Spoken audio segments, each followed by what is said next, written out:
السلام عليكم ورحمة الله تعالى وبركاته. تنطلب من الله تكونوا كاملكم بخير وعلى خير. ترحب بكم من جديد فيديو جديد، فابقوا مع الفيديو ديالي حتى النهاية ديالو. الناس اللي اول مرة تدخل القناة ما تنسونيش من اللايكات ديالكم، اشتركوا في القناة وفعلوا الجرس هكا يوصلكم كل جديد. الناس القدام بطبيعة الحال نقول لكم مرحبا والف مرحبا لدار داركم. هنا على بركة الله كي تشوفوا امامكم انا غنشارك معكم واحد الطاجين اللي تيجي غزال وتيجي لذيذ. الا جربتوه فانتم غتوليو مدمنين عليه. فبقاو مع الفيديو ديالي حتى النهايه ديالو. اشتركوا في القناه، فعلوا الجرس هكا يوصلكم كل جديد، وما تنساونيش من اللايكات ديالكم التعليقات ديالكم الزوينه على شلنا. هنا كي تشوفوا انا غنشارك معكم طاجين ديال سمك البونيتو. عندي سمك البونيتو اللي مقطع قطع اولا اللي مقطع طرونشات، واللي غسلناه بالماء والخل، وكذلك درنا عليه واحد شويه ديال الثومه وديال الربيع. انا بيتو مرشوش بالثومه والربيع هكا باش يعني يتنسم ليا بداك الربيع وداك الثومه كي تشوفوا امامكم.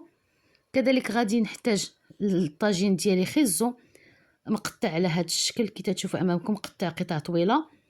كذلك غادي نحتاج الفلفله. انا درت هنا الفلفله حمراء، بامكانكم تبدلوها بالفلفله خضراء او المهم اي نوع من انواع الفلفله. انا عندي هنا الموجود الفلفله حمراء. عندي كذلك مطيشه اولا طماطم قطعه الى دوائر، وعندي الحامض. غنحتاج كذلك ورق سيدنا موسى والثومه والقزبر معدنوس والقليل من زيت الزيتون. ممكن تخلطوها مع زيت المائده، علاش لا، ممكن ديروا خليط ما بين زيت المائده وزيت الزيتون. بالنسبه للخضره فتتبقى اختياريه، تديروا اي خضره بغيتو اولا الموجود اللي عندكم. يعني بامكانكم تضيفوا بطاطا، يعني تضيفوا الزيتون، اي حاجه نتوما عندكم يعني تتعجبكم بامكانكم تضيفوها على الطاجين ديالنا. هنا انا غادي نفرش خيزو كي تشوفوا امامكم. فحنا غادي نديروا الفرشه الاولى هي خيزو.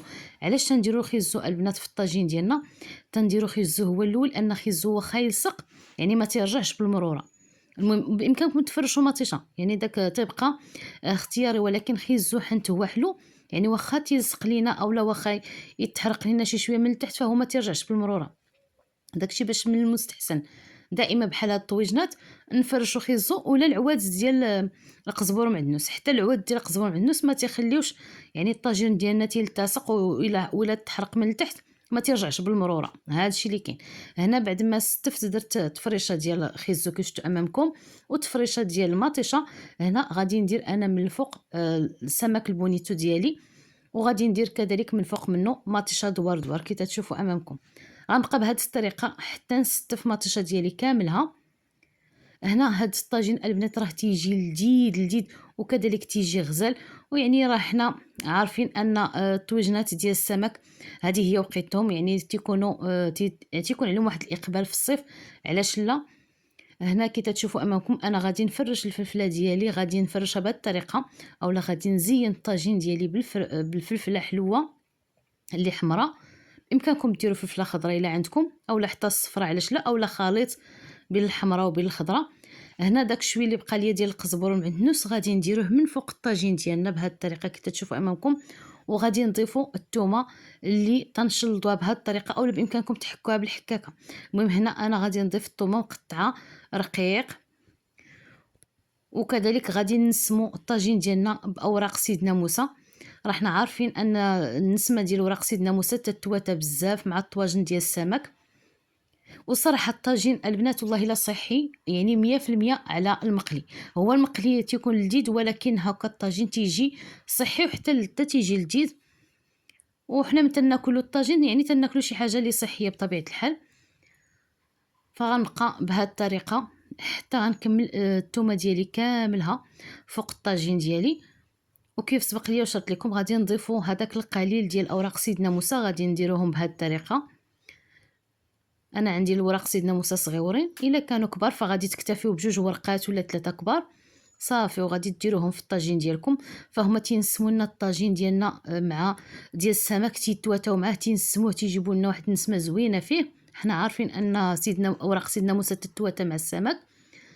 كذلك غادي نضيف الحامض مقطع حامضه هاكا متوسطه مقطعه الى 4 شرائح، وغادي نحطها نزين بها الطاجين ديالي بهذه الطريقه.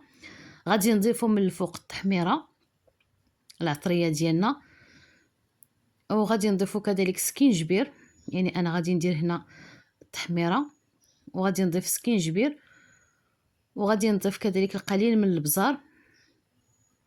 أنا كي تتشوفوا أمامكم فهذا سكينجبير، وغادي نضيف قليل من الإبزار وكذلك قليل من الملح. الملح بطبيعة الحال تيبقى على حسب يعني الذوق، يعني كاين الناس اللي تيبغيو الملح بزاف وكاين الناس اللي ما تيبغيوش الملح بزاف، ولكن السمك راه تيتواتى معاه الملح بواحد الطريقه زوينه، لان هاد بونيتو تيخصو يكون مقوم مزيان، يعني ضروري نقوموه ونسموه يعني بالربيع وبالثومه وبورق سيدنا موسى وكذلك زيت الزيتون باش يجينا لذيذ. هو راه تيجي لذيذ الا قومناه، يعني الا عرفنا كيفاش نقوموه، والا ما تقومش تاني تيجي شويه نقص. فمن الاحسن انه يعني يتقوم بهذه الطريقه. هنا انا غادي نضيف هذاك الكاس اللي كان فيه زيت الزيتون، غادي نضيف نص ديال الكاس ديال الماء. هو راه من بعد من غنديرو فوق النار، بطبيعه الحال النار مهيله، فراه حنا عارفين الخضره ديالنا غتبدا تطلق الماء وما حتى هي تطلق الماء، ولكن ضروري داك شويه الماء في الاول باش ما يتحرقش لينا الطاجين ديالنا. صافي هنا الطاجين ديالنا ها هو وجد، يعني بهذه الطريقه زيناه وكي تشوفوا فالمنظر ديالو غزال، وحتى المذاق ديالو راه تيجي غزال. وراه فراسكم الكاميرا ما عطاتوش حقه، يعني راه يعني في الواقع تيكون يعني المنظر ديالو احسن، واخا هكاك الكاميرا يعني ما عطاتوش والاضاءه ما عطاتوش حقه. ها انتم كي تشوفوا الطاجين ديالنا، دروكا الطاجين ديالنا غنديروه فوق النار اللي مهيله، وغادي نخليوه تقريبا واحد الساعه الا ربع حتى طيب لينا ديك الخضره ديالنا ويطيب لينا هذاك. ها انتم الطاجين ديالنا بعد ما تيغلي بهذه الطريقه، فتنخليوه حتى يطيب لينا مزيان يدخلوا الطياب وطيب لينا ديك الخضره ديالنا، وكذلك يطيب لينا هذاك السمك ديالنا البونيتو. صافي ديك الساعه راه غيكون جاهز للتقديم. بالنسبه للنار، النار مهيله، يعني ما تنديروش دائما الطاجين ما تنديروش ليه العافيه مجهده، لان الا كانت العافيه مجهده فراه ممكن حتى الطاجين يمشي يتشق لينا او لا يتهرس. فمن الاحسن دائما الطاجين تنديروه على عافيه مهيله وتنخليوه. ها نتوما كي تشوفوا امام، حتى لو بغينا نديروه فوق الفاخر راه في الاول تنديروه فوق البوطه على عافيه مهيله حتى تيسخن، عاد تنزلوه فوق الفاخر، لانكم نتوما عارفين ان العافيه ديال الفاخر تتكون مجهده، يعني ممكن تفرق علينا اولا تشق لينا الطاجين ديالنا. هنا كي تشوفوا امامكم هذا هو الشكل النهائي ديال الطاجين ديالنا، هكا حصلنا عليه بهذه الطريقه. تنطلب من الله يعجبكم الفيديو ديالي وينال الاستحسان ديالكم.